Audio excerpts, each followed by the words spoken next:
Hey guys, Raccoon City Pizza here, and today I have a very overdue video about Elpis in Resident Evil Requiem. So I'm going to try my best to explain this, and I think the best way to do this is to tell you a story, to tell you how I think it could play out.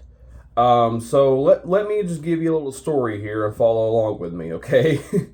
So, 1998, William Birkin gets shot up because, he had the G virus and everything. However, Elpis was there.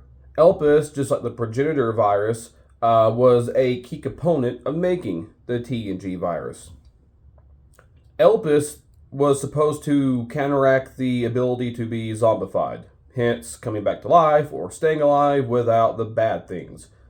Pretty much achieving immortality, as Umbrella and Spencer have always wanted to do. Now, Leon shows up, does his thing.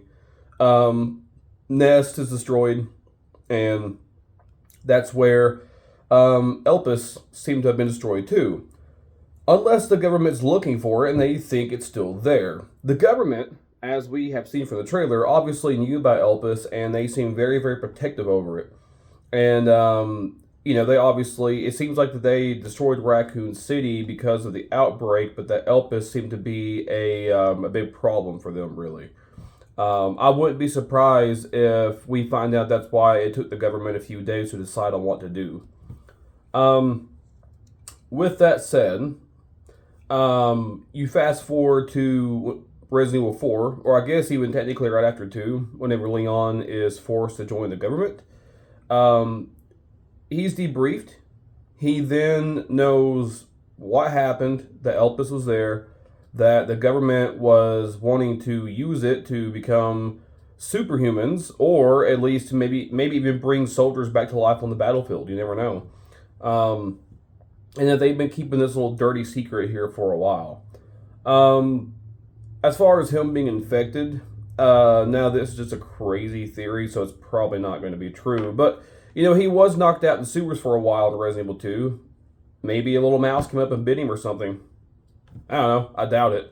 I feel like this infection is probably something new. But, we do know that Elpis is tied to Leon's passing where he was off screen, is what the director or producer, I can't remember which, said in a recent interview. Now, why are we going back to the RPD? That's actually a video I made recently. And I think I have the answer. So, going back to the RPD, obviously it's in the trailer.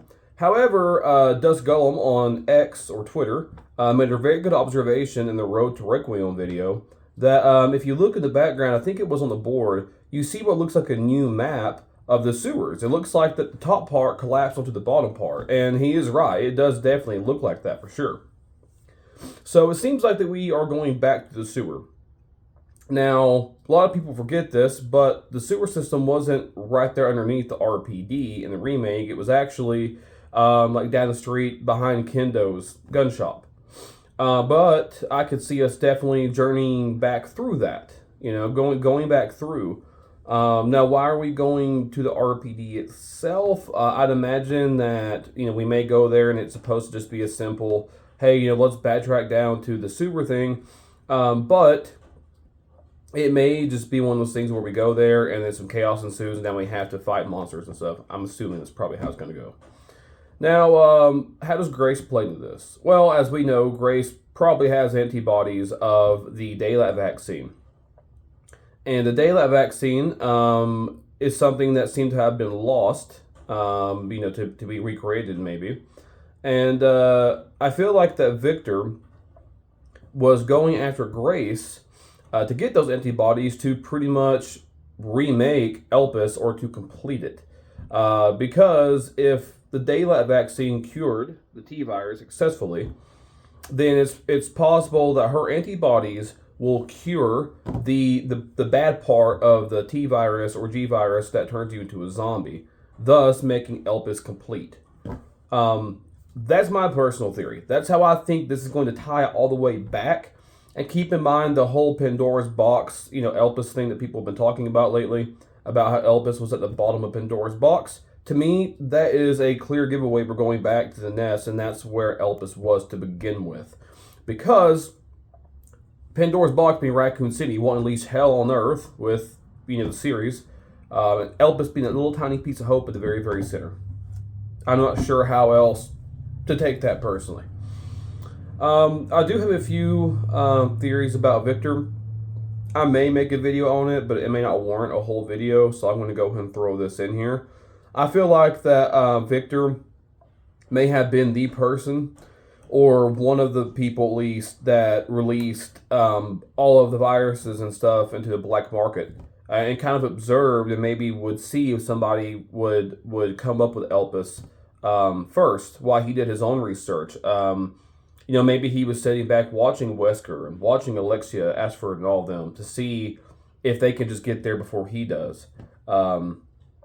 Now, do I think that Victor is the main villain?